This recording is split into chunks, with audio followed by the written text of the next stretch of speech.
Hi, Amit sir. How are you? Yeah, hi, Nikhil. Hi, Nikhil. So, Nikhil, Yes, you sir. can see the screen, right? Yes, Yes, sir. I am able to see. Perfect, Yeah. perfect. Khan, admit over joining, please. And by 11:29, you can just say, Sure. Khan, during the 11:30 to 12:30, anywhere, if they are not muted, disturbance, you can mute them. Okay, Khan? Okay, sir. Yeah. Okay. Kadir, did you join, Kadir? Good morning, sir. I joined. Say it's 11:30. Yeah, good. Amit sir, are you available? Can we start? Yeah, you want to start or Yeah. should I straight away? Yeah, 11:30. Yeah, good, sir. No, just to make a small brief. Good Right. morning, Amit sir, and good morning, all my investors and all my teammates. It's our endeavor since 28 years. The empowerment is our gene and our core. Even our tagline always we say empowering and enabling growth since 1996. In that endeavor, in addition to, we published the fortnightly journal from January 24 onwards. We started every second Saturday, bringing the industry expert to share their viewpoints and their experiences relevant to the what really is happening in the market at the time, so that majority of their concerns and your maybe questions can be answered. In that line, today we have Mr. Amit Trivedi sir, from OSAT, who is a founder and almost 30 years of wisdom, financial wisdom and experience and expertise, and almost he really empowered us like much as almost 3 lakh plus people. So on behalf of all of you, I welcome Amit Trivedi sir for empowering all of us and all of you. And in this today, where the topic is the market is every day it's just up and up and up, and we are really wondering, is it liquidity driven? Is it fundamentally driven? Is it India's decade? So market is at all-time high, 80,000 plus, the Sensex 24,000 plus Nifty. So a lot of the questions in the minds of the investor. So here we are the expert. So before handing over to Amit sir, I request all of you to be in the mute mode. It will go up to we are the exactly 1 hour time. So we started now and we want to end by 11:20. Amit sir will complete his presentation. From 12:20 to 10 minutes Q&A. My senior colleague, the Kadiresa Pandian, who will introduce Amit sir and also moderate the Q&A for the last 10 minutes. Over to Kadir to introduce and present Amit Trivedi sir to all our investors. Kadir, go again. Yeah, good morning, all. Am I audible, sir? Yes, yes. Yeah, good morning, all. And on behalf of Team ECS Financial, I once again welcome you all to our monthly financial empowerment meet. I also welcome our speaker, Mr. Amit Trivedi, sir, co-founder of OSAT Knowledge Private Limited. Mr. Amit, sir, has more than 30 years of professional experience in the capital market and has been recognized as one among India's best finance teachers 2021 by Association of International Wealth Forum of India. He has also trained more than 3 lakhs people participants from AMCs, MFDs, banks, insurance companies, students, and general public through thousands of workshops. He has also involved in various projects with NISM, including development of certification programs for the intermediate. And now, before handing over to Amit sir, I request all the participants to keep your mic muted and send any of your queries in the chat box, which will be answered by Amit sir from 12:20 p.m. The participant can also unmute and raise the questions in the Q&A section. With that, now I hand over to Amit sir. Over to you, sir. Thank you. Thank you so much. Thanks for this wonderful welcome. And it's I mean, it makes us so happy. More than people joining on absolutely on time on a Saturday morning. I'm taking this session from sitting in Mumbai. And it's a lovely monsoon morning today here. It's raining outside, so that even makes this session interesting, because as Chandrasekharan sir mentioned, lot of discussions about the market are that the markets are liquidity driven, and here the rain gods are pouring in more and more liquidity. And it's great that the monsoon appears to be normal, because a normal monsoon amounts to good life for the farmers, which still make more than half the population of the country. And to that extent, the broader the prosperity, the better it is for the country, the economy, the society. And to that extent, Let's pray to the rain gods to keep blessing us like they always done. And with that, let's begin this session. I would like to start with thanking Chandrasekharan sir and the entire ECS as well as the HDFC Mutual Fund team for giving us this opportunity to interact with you all. As the topic that you all know, market at all-time high. I've just changed the byline there. What should you do in such a situation? So let's break it down into big components that you all have seen invitation. There are a few myths and facts. We'll touch upon those first. We'll touch upon this particular act of timing the market or trying to time the market and what are the costs of it and how it can become harmful for your wealth. And third, in that situation, how do you reach your financial? So we'll quickly take a look at these three. As Chandrasekharan sir mentioned, 12:20 is when I'll stop, and then there'll be 10 minutes of Q&A. Now, Sensex at 80,000, and there were a lot of celebrations. The number was crossed for the first time. So I was just looking at some of the newspaper headlines, and what I came across was a headline. This is December 12th, 2023. And it said Sensex crosses 70,000 points. And this Sensex at 70,000 points also happened for the first time in history. So this is not too far back in the past. And then another news headline came to my notice. And this is from a different newspaper, and of course, a different level. So 70,000 to 74,000. And that also says for the first time, Sensex has crossed 74,000 level or close above that level. And this is 7th March 2024. And in the month of June, July, we are sitting at 80,000 cents. So what is it? And why do we really bother about these levels, the all-time highs? There is a tendency to believe, and there's a play of word, incidentally, the way the words are interpreted by our brain. The moment we hear this phrase all-time high, the brain interprets it's like Mount Everest. It is the highest peak in the world. There is no point on the earth which is higher than Mount Everest. And that's how the mind interprets. An all-time high means index cannot go above that level. And if it can't go above that level, it can only fall. And that's the fear that now that I've invested money, what if the markets fall? Now, with this fear, we tend to take decisions which may not be in our own interest. And this is precisely why this particular topic was chosen. Let's just go back in the past and look at some of the data points from the history. And I picked up 7 different instances from 1979 to now, where the Sensex fell by, the top line is not visible, but the first, because after the serial number, the second and third column represent the Sensex values at the peak. And the last 2 columns, that is column number 4 and column number 5, they represent when the index fell from this level by more than 30%. So this is the first fall. So this is 30% lower than this. This is 30% lower than this, etc. Why did I mention, why did I take this data? Because first of all, 1979 to 2024, and we are looking at roughly 45 years of period. And in these 45 years, the Sensex has fallen by more than 30%, 7 times. So 7 times in 45 years is roughly, 6.5 years, once every 6.5 years. That's the average. If we look at the history, and all the points that you see here in this particular column were all-time highs on those particular. So yes, number one, when the markets are at higher level, the falls do happen. But in June 1986, or rather on 5th June 1986, nobody knew that this was the all-time high because the markets were going up. Then there was a fall the next day. And after that,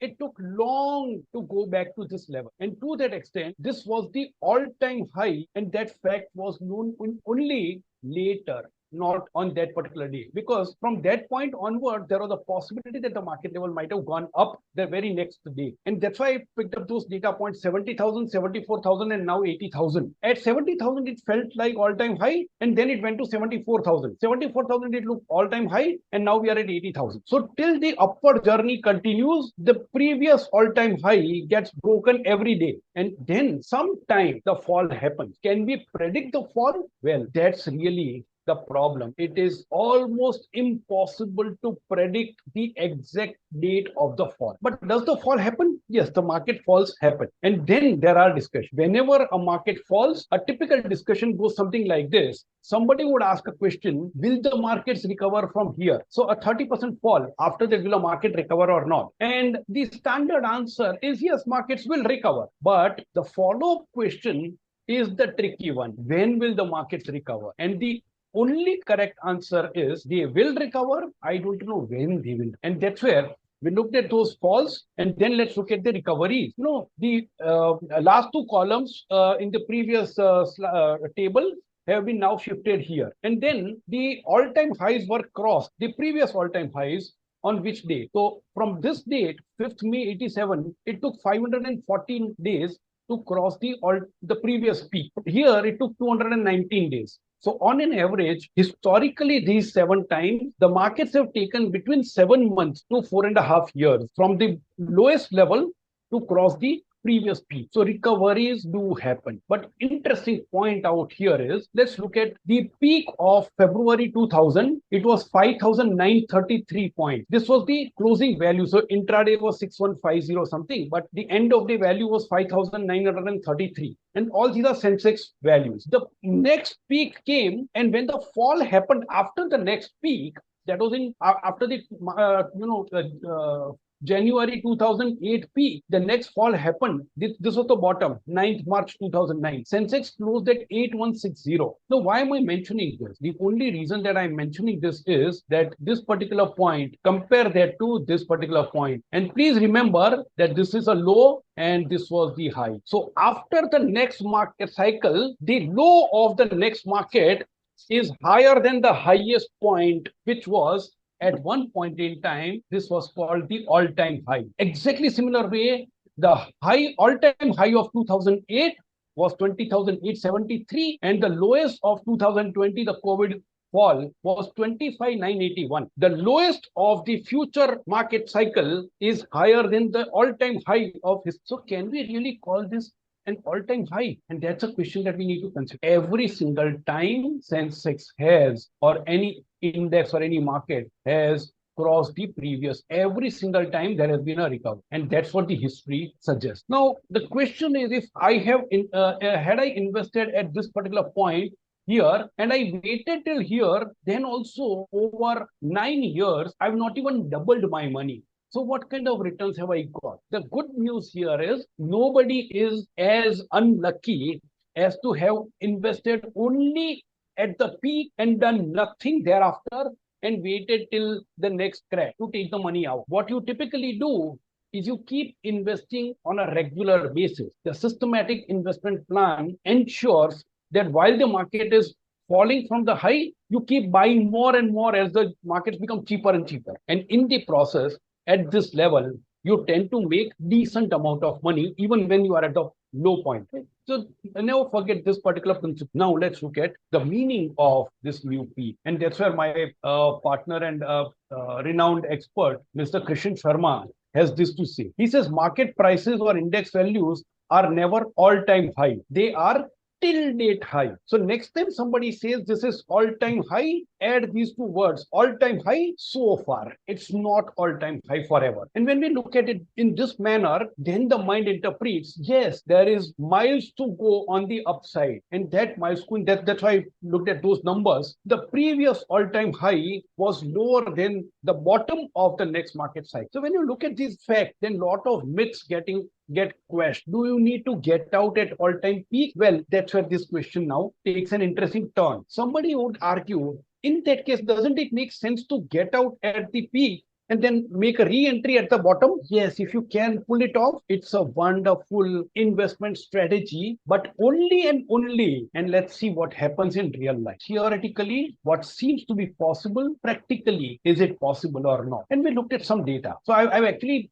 simply borrowed these numbers from one of my books, and just because I captured this particular point in that book. The period I've taken is roughly 3 month period. The average Sensex value was roughly around this range. So it was a few points here and there. This is net inflow into equity mutual funds, which means, and this is based on MC report, which means all investors across India, whatever money they invested in all equity mutual funds operating in India, minus whatever money was taken out by various other investors. So new money coming in, minus the money being taken out. So what is the net number that came into mutual? And that net number in this quarter, December 2007 to February 2008. And please remember that February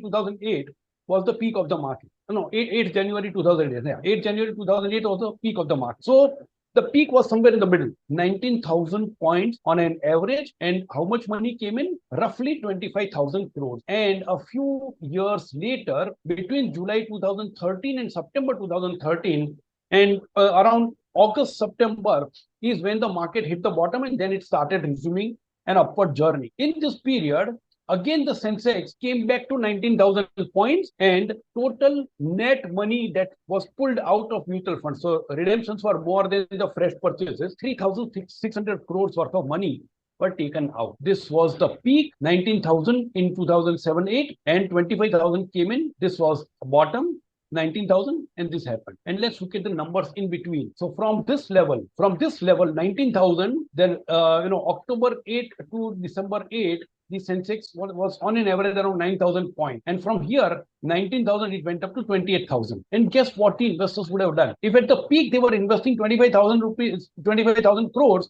at the bottom, they should be investing more. If at the bottom, they were pulling out 3,600, at the peak, they should be pulling out even more. No, but the reality was something different. The reality was this. At the peak, investors put in 25,000 crores, and at the next bottom, they pulled out roughly 1,000 crores. They were not putting more money. And then when at the bottom, they were pulling money out, at the peak, they were adding more. In order to try and this is collective data. So the chances are that some of you might have acted opposite to this, and some of us might have been part of the same numbers. So this is an aggregate number, all India aggregate, and data is taken from MP. So in order to try and time the market entry and exit into the market, collectively, the investors were getting it totally wrong. And as any person can understand, if you buy at high level and sell at low level, obviously you are making loss. And that cost is humongous. A significantly large number of people who tried to time the market have got it wrong. So who gets it right? The people who buy and hold for long and don't keep getting entry and exit. The people who keep buying at regular intervals through SIP for a long period. These are the two types of investors who typically end up making good amount of money. And the reason behind this wrong market timing is that most of us are busy in our regular day-to-day work, and that's why we don't have enough time to watch the market, to study the market, to do certain things. We don't have that much time. So we don't have enough capabilities, and we don't have enough time. Then somebody may argue, how about experts? Well, let's look at experts also. And here is one particular sample. I mean, there's enough and more data, but I don't want to repeat the same thing again and again, but this is probably the biggest of the examples. And this line is pulled from one particular report that was published at a particular time. And I'll tell you when this report was published and by whom. So it says, in advanced economies, deep recessions have almost disappeared in the post-World War II period. Basically, this indicates that after Second World War, so those of you who read some amount of history know that there was Second World War also ended what we popularly known as the Great Depression. So for a very long period, the economies across the world were in a shambles. People had no money to buy food, and jobs were not available. Incidentally, 1/4 of United States was jobless. 24% of Americans did not have jobs. So that was a very, very bad period. And then with World War II, the recovery started. So this particular report said, after Second World War, deep recessions don't seem to be taking place. And this report was published by none other than International Monetary Fund, probably a group of people who are among the smartest in the world. among the most intelligent in the world. And there is no doubt about their capabilities or their expertise. They had published this report, and the report was published, as you can see here, in October 2007, and March 2008 onwards, the problems started. And October 2008, the world got into not just a recession, but a depression. So the recession actually became not just deep across the world, but also wide, covering many countries during that 2008-9. Which is today popularly called the global financial crisis. Look at the timing of this report. And if the best of the best could not predict it correctly, I think it will be futile for commoners like us to try and be smarter than the best. It would be like trying to hit a six on a Jasprit Bumrah's Yorker. I mean, I can only do it in my dreams, but if I'm put on the ground, I don't think I can even score one run in against him. Right? That's really where market timing becomes cost. And trying to figure out whether this is all-time high or not is nothing but a question of market time. And that's where what is important for all of us is to understand what to do and how to do. Right? So in the entire scope of investing, I've put 4 different questions: when, why, how, and what. So when should we invest? When should we take money out? Why should we? Why do we? What do we buy? What instruments do we buy? And how do we do it? How do we invest our money? How do we take our money out? Considering these questions, out of the 4, the question about all-time high or the market timing is only addressing when. And as we see, the all-time highs are not all-time highs. They are highest points so far. And then there is a next high. Trying to time the market is a futile exercise. Most people get it wrong, and the cost of it could be really very high. And when that cost of market timing is high, whatever returns we are able to generate otherwise, that cost actually eats into those. Now, there are 2 other aspects that we need to consider. When you do a market timing, when you do a transaction, potentially there is a transaction cost. So let's say in mutual funds, you may have exit loads in certain schemes within certain period. If you directly buy or sell instrument in the secondary market like stocks, etc., there is a brokerage involved. The stockbrokers charge some brokerage. So that is one cost. The second cost is when you make a profitable trade, when you are actually entering at low level and exiting at high level, and when you make a profit, that profit is subject to tax. The transaction costs and taxes also eat into the gains that you make. But if you get into a mutual fund scheme and don't do any transaction till the time you reach your goals, for that period, all the income that the fund generates is exempt from any tax. You have to worry about tax only when you take your money out. Till then, you don't have to worry about any tax at all. That income is not taxable. The appreciation in NAV is not taxable. So market timing, apart from being a difficult exercise to succeed, it also has costs attached. And the success also results into meager profits and not large profits. So if when is not important, then let's look at the most important question, which is why. Why are we investing? And there's only one reason why we are investing. We are investing to achieve our financial goals. All of us have different financial goals. I may want financial freedom. Somebody else may want to buy a house. A third person may want to get his or her daughter educated. Somebody else may want to upgrade the vehicle. Somebody else may want to travel the world. These are the financial goals for which large amount of money is required. And when you need that large amount of money, you invest those small savings on a regular basis such that, as the proverb goes, every drop makes an ocean. So all those small investments plus the appreciation thereon together make that corpus which is available to fund our goal. And that's why, or the financial goals are different for different individuals. The goals are different for different families. And to that extent, each one would have a different solution. The second part of the why is actually putting the constraint as to what you can't do. And that is where the risk profile comes in. How much risk you can take and what kind of risk that you can take. That would get answered through the risk profile. And we'll quickly cover that as well. But before that, when we look at the financial goals, you can categorize the financial goals in terms of the time horizon. I've used the word urgency. There are short-term goals, there are medium-term goals, and there are long-term goals. So this is classification number 1. The classification number 2 is how important these goals are. Upgrading a vehicle versus getting my daughter educated? Which one is more important? Spending money on my son's wedding versus accumulating money for my safe retirement? Which one is more important? Right?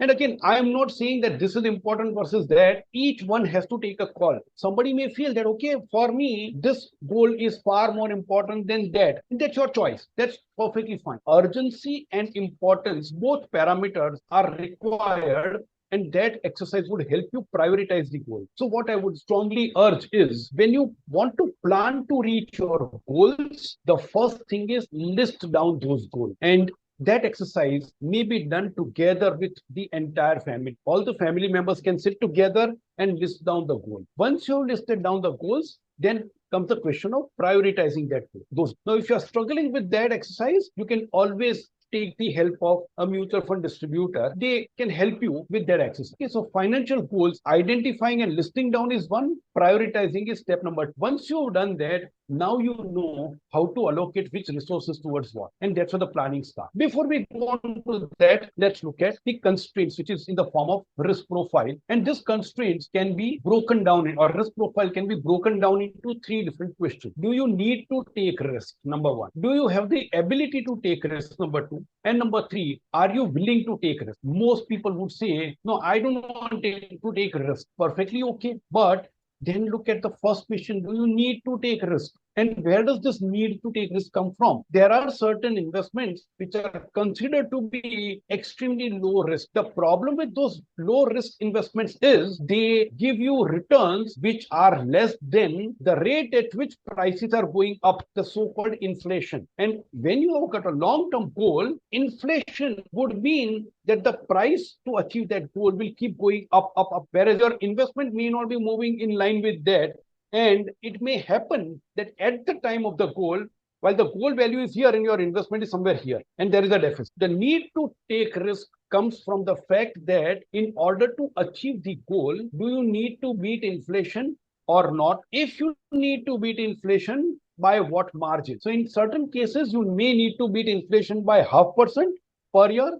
In certain cases, you may need to beat inflation by 3% per year. So need to take risk versus willingness to take risk, and you have to strike a balance between the two. The ability to take risk is more about numbers. If you are earning much more than your expenses, your ability is higher. If you got more earning members in the family, your family's ability is higher. If your goal is far in future, your ability automatically goes up. And there are some such parameters. Look at all the three, and that would help you understand. That will help you understand what are the constraints. And the risk profile and financial goals together can help you make the first move as to what kind of portfolio you can construct. Now, because we are on the subject of risk, we also need to understand what we are investing in. Now, this what can be broken down into two parts. One, at the basic level, we will look at the primary three objectives of any investor. The three primary objectives are safety, liquidity, and returns. And if I were to directly relate these to some of the readily available solutions, then they would look something like, you can achieve your liquidity goals by keeping money in liquid funds. And liquid as a category, not as one particular specific category. So a broader category. Liquid funds would mean overnight funds, liquid funds, money market funds, ultra short-term funds, low duration funds, and arbitrage funds. So this would be part of that liquid fund category. There are a few differences across these, and that's where, depending on your specific needs, a specific category and within that specific scheme may be chosen. Then comes the debt funds. Again, debt fund has multiple categories, and then of course equity funds for generating return. And now, if I were to take this further, in terms of link it to time horizon, liquid funds would be required for all your short-term needs. And these short-term needs keep changing over the years, by the way. So today, what is a 5-year goal, which is a long-term goal? 2 years later, it will be a 3-year goal, a medium-term goal. And 4 years later, it will be a 1-year goal, which is a short-term. And accordingly, your portfolio also may need to be reviewed and modified periodically. But broadly speaking, your short-term money should be in liquid funds, medium-term money should be in debt funds, and long-term money should be in equity. The nature of these funds is such that they are suitable for these kind of requirements. And I am talking about mutual funds because I truly believe that mutual funds sahi hai. The only additional point that you need to keep in mind is, while mutual funds sahi सही है, कौन सा मेरे लिए सही है, which one is sahi for me, and for me does not mean that my requirements would remain constant throughout my life. So each investor's unique situation at that point in time, you will need different mutual fund. And that's why broadly, if I look at the short term, medium term and long term, that's why I took that example that a 5-year goal would become a 1-year goal 4 years from now. So the portfolio may need to be modified according. But why mutual funds sahi? Because mutual funds offer multiple benefits. I would highlight a few.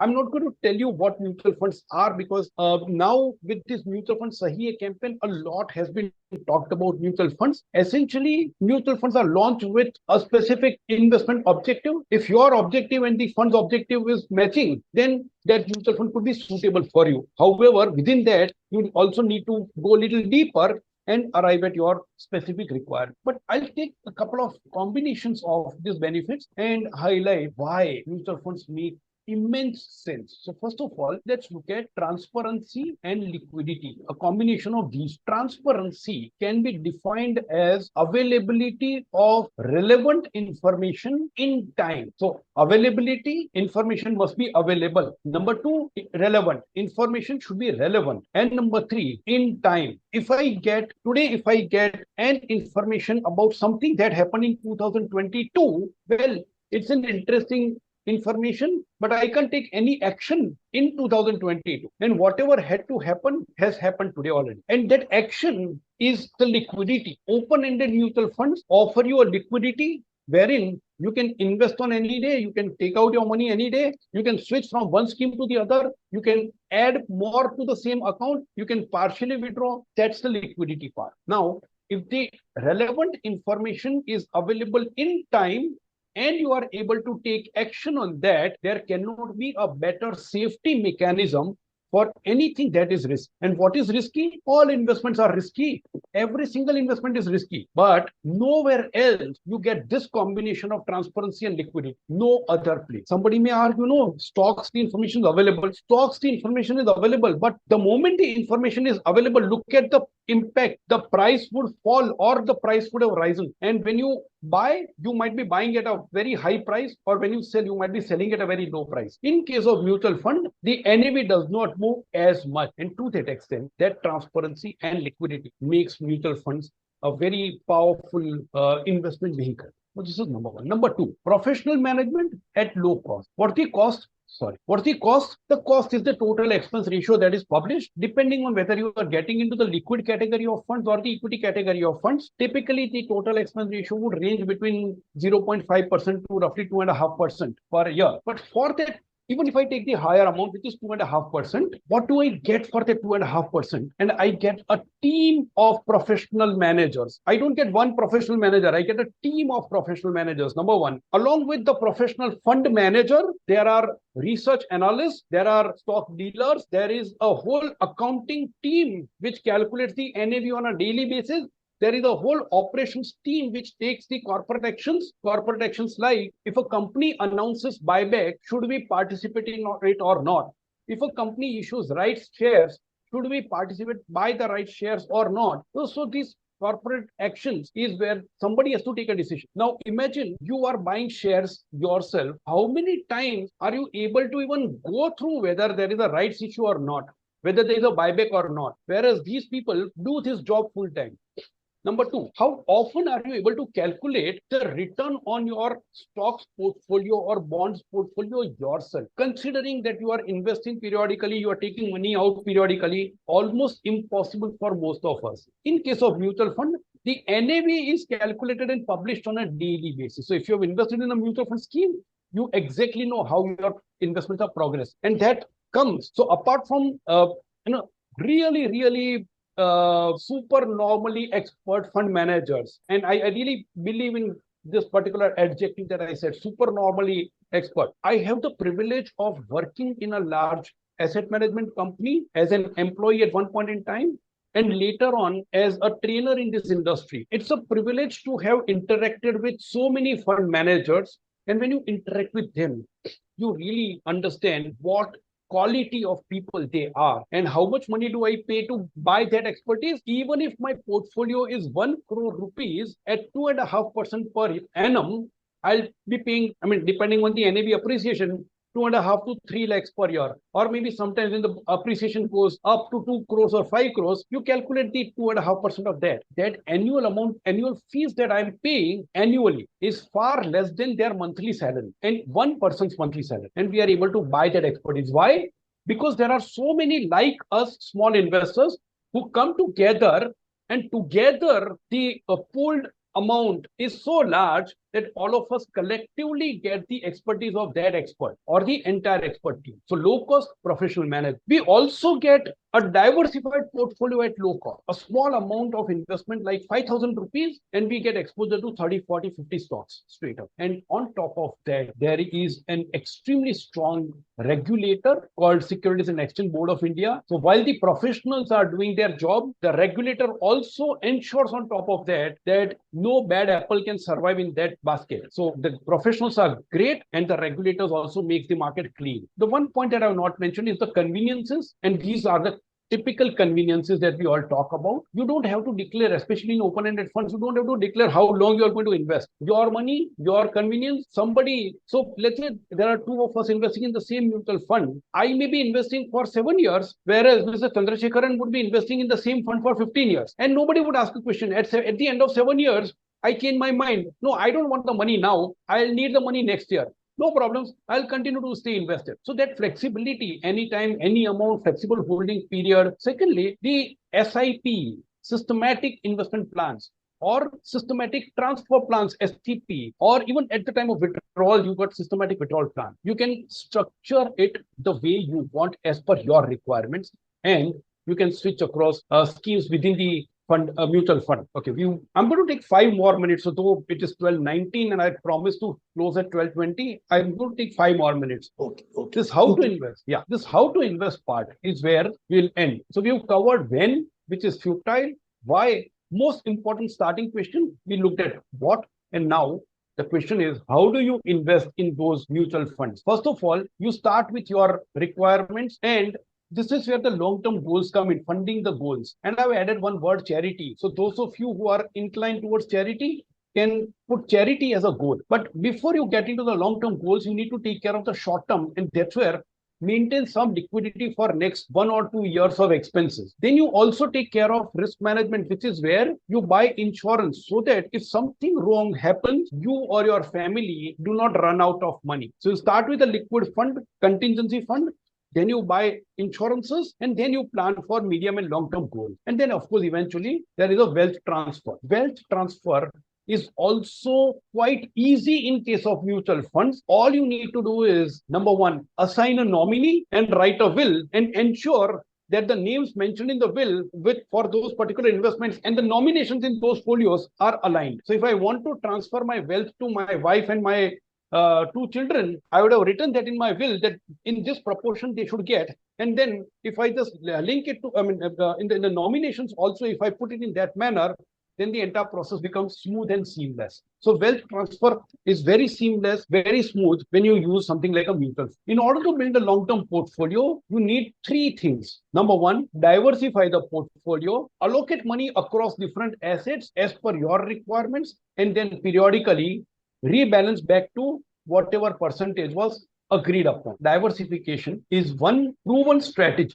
As a lot of people say, don't put all eggs in one basket. That is the concept of diversification. What it does is, because different asset classes, which is where your stocks and bonds come in, or gold. So stocks, bonds, golds, they move differently. So equity funds, debt funds, gold funds, you can diversify across. They move differently. So at any point in time, everything may not be down. Next is within the asset class. So within an equity, not all stocks would be down at the same time. Some would be down, some would be up. Similarly, in case of bonds. And when you do that, your portfolio becomes smooth, and you actually becomes a stronger portfolio, more robust portfolio, less vulnerable to external risk. Because stocks and bonds keep moving differently, or because different stocks keep moving differently, there is always a temptation. Can I identify which stock would do well in the future? So given 2 stocks, which stock would move faster and which would move slower? There is a tendency, but please remember, this is a futile market timing attempt. And with that, if you've done these three things: a diversified portfolio allocated to assets in line with what we earlier also spoke, your liquidity need, safety need, and returns need. Within that, your risk profile comes in, and your risk profile would mean if your requirement is returns, but you are a conservative investor, then a category called a balanced advantage fund could be a better idea than a small cap fund. But if your risk profile is aggressive and your time horizon is long, then larger allocation to small cap portfolio also could be a good, small cap fund also is a good idea. So depending on these parameters, your financial goals, your risk profile, you can work out what kind of asset allocation that you need. Take help to arrive at the mantras for a successful investor. Again, I'm repeating, don't worry about all-time high. All-time high is high till now, and it may not remain high in the future. In fact, in a growing economy like India, you are going to see many more highs in the future. Out of various questions, why are we investing? The financial goals is critically important. And then once you identify the financial goals, work out your risk profile, and that would help you arrive at how should you distribute your money across various mutual fund schemes. While those 6 mantras are important, this, according to me, is the most important mantra. A lot of times there is a tendency that I would want to save the costs because costs are visible and value is not that visible. Value may occur in the future, or the cost of my mistakes. We look at the market timing. A lot of people keep telling, okay, I did this and I bought this stock and it's gone up. The problem often is they don't tell us about the 98% portfolio which has delivered negative returns, but they are only highlighting the 2% victory. The cost of market timing is not factored. The cost of not even having enough time to analyze and study is not factored. In almost all cases, taking help of a professional is far more valuable than the cost that we are paying. Which professionals are we talking about? In this particular context of today's discussion, I'm talking about two professionals. One is the professional fund management company, and second is a professional mutual fund distributor. With this mantra, I'll close here. Thank you very much. We can straight away jump into questions. Thank you very much, Amit Trivedi sir. Very, very really simple and very understandable. Be it market at an all-time high. Your answer is very clear. Till now it is high, and it's going to really you given with a lot of example. And about the timing the market, no one can predict, no one can be right. So we need to invest regularly, and we need to diversify. Take the professional fund managers and professional fund like a distributor. So it's really then coming to the path to achieve the financial goals. And you said like when, why, how, and what. Really simply super. We are very, very thankful to you on behalf of our team and the investor. And also at the outside, we sincerely thank HDFC Mutual Fund, particularly Mr. Nikhil, who coordinated with both of us, bringing this session in the interest of all our investors. Thank you, HDFC Mutual Fund. They manage almost near to 7 lakh crore plus, and whole industry is almost 60 lakh crore plus. And it's India's the decade which is going to be, and the mutual fund industry is working on, and professionals like Amit and all is really empowering lots and lots of people. So please use the mutual fund. We don't have the time. We all work hard, but to manage our money, we are there to allocate to the respective mutual fund managers in line with your goals and no risk appetite. With that, I request you to put your questions. We'll have 5 minutes time. If anything you are missing in this 5 minutes time, you can put in the chat box in the interest of the time to our the speaker, our Amit Trivedi sir, and all of you. We'll have 5 minutes. By 12:35, we will end the meeting. Any questions unanswered, we will come back to you and separated by the email. Over to all of you. Kadir, you can moderate the questions. Yeah, thanks a lot, Amit sir, for a very wonderful session. It was very detailed, unique, and informative to all of us. So now I request all the participants to raise any of your questions. And I have got one question from Mrs. Jayashree in the chat box. Yes. So to you, Amit sir, she's asking like booking profits periodically or staying invested, which is a better strategy for an investor? Brilliant question. A lot of times people highlight this point that booking profit is always a good idea. But now also look at it from another point of view, how do you decide when to book the profit? What happens when after you book the profit, market continues an upward journey? How would you behave in that situation? Or once you book the profit, when will you re-enter the market? Right? Figure out what exactly do you want to do. Now, I'll give you a simple formula if you want to do a periodic profit book. At one point in time, I mentioned about, so let me just go to that slide. We talked about portfolio rebalance. And now this is portfolio rebalancing is where really you can do periodic profit booking. So let's start with some numbers. Assume that you started with a portfolio where 60% of the money is invested in equity fund and 40% into a debt fund. I mean, I'm talking about the long-term portfolio after taking care of the short-term requirement. So 60% is equity and 40% is debt. You invested today. A year later, when you are looking at the portfolio, assuming that there was a bull market, then this 60% of equity as a percentage of total might have become 65% and commensurately debt has become 35%. Now, you rebalance it back to 60-40, which means you sell 5% of the equity and shift it to debt. At another point in time, assume that the equity had a bad run and the 60-40 allocation is now changed to 55% equity and 45% debt. In that case, you shift money from debt to equity. So without really taking a view on the market, without really worrying about anything, you are maintaining that allocation to 60-40. Whenever equity is high, you partially book profit and shift to debt.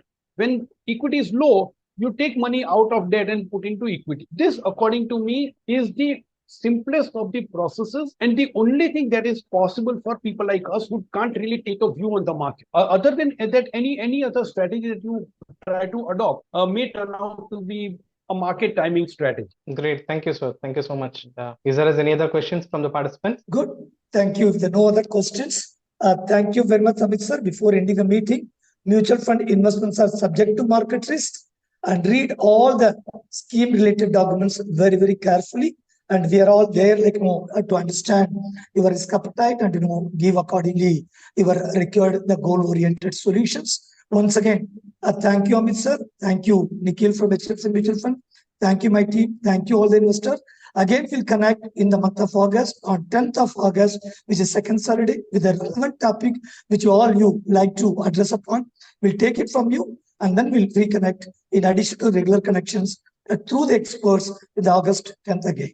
Thank you very much, one and all. Thank you so much. Yaka. Thank you. Thank you. Thank you very much. Thank you.